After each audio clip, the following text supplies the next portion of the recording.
welcome back to Dreamcatchers. We have another performance by our guest today, Brent Thomas Dibo.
Hello, lonesome,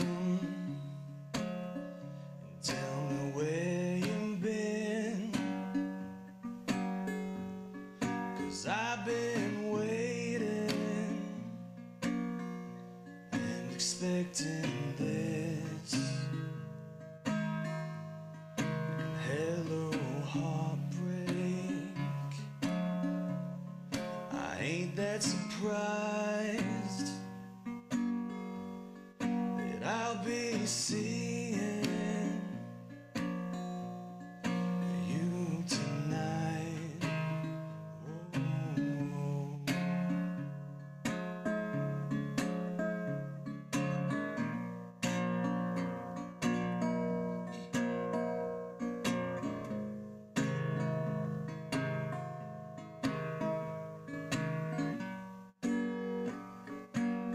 Yeah, we're falling apart.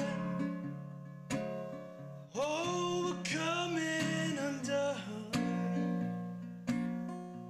And so you saved yourself, you saved your heart, and now my love's on the run.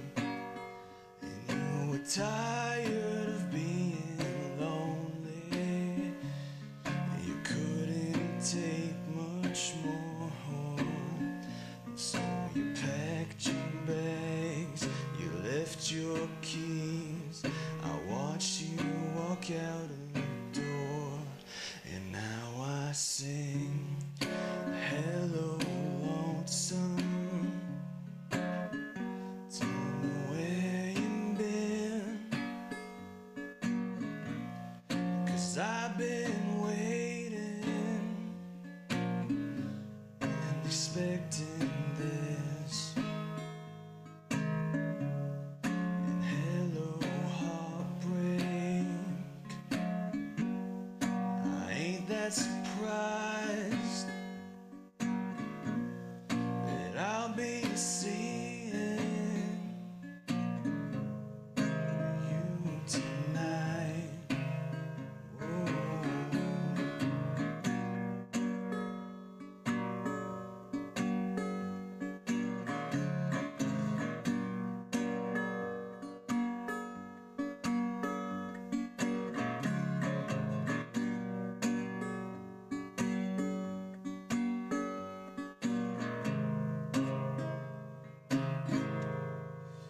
Hello, lonesome. And welcome back. Another great performance by our guest today. So let's continue.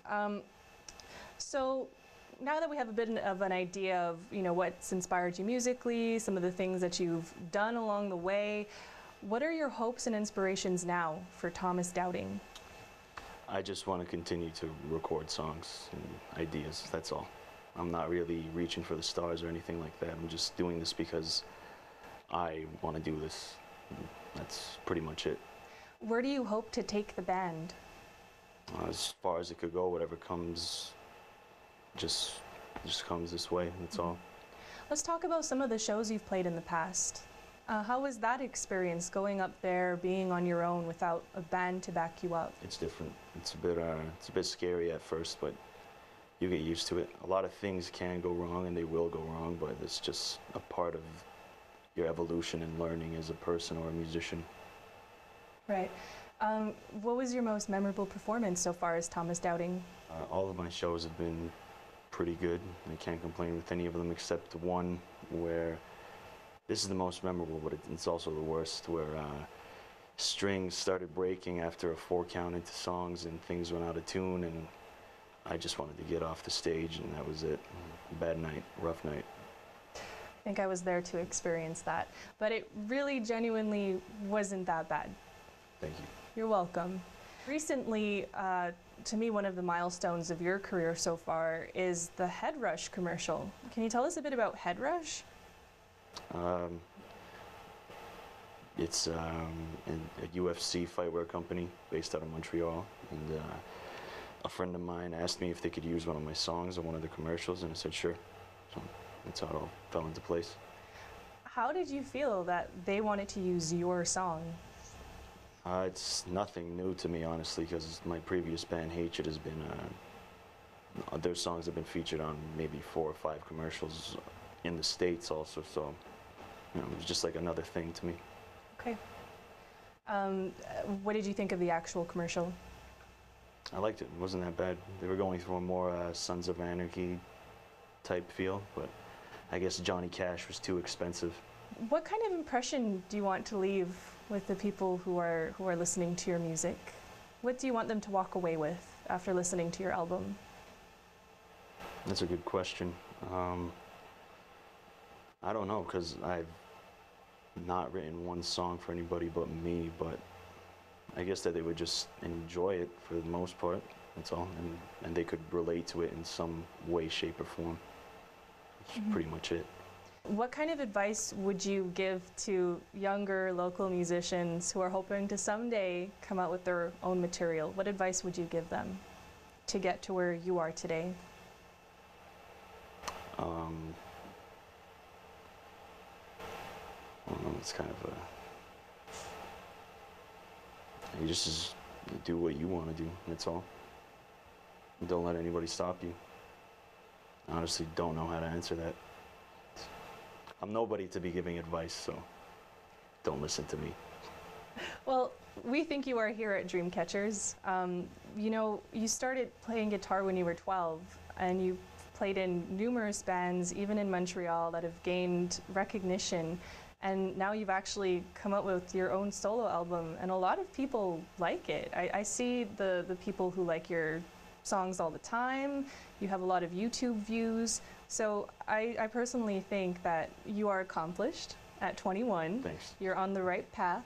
And I really do feel that what you have to say is important, and it could inspire a lot of younger people. Just think of that 12-year-old Brent, you know, what would you tell him? I'd say stay in school, man. Stay in school.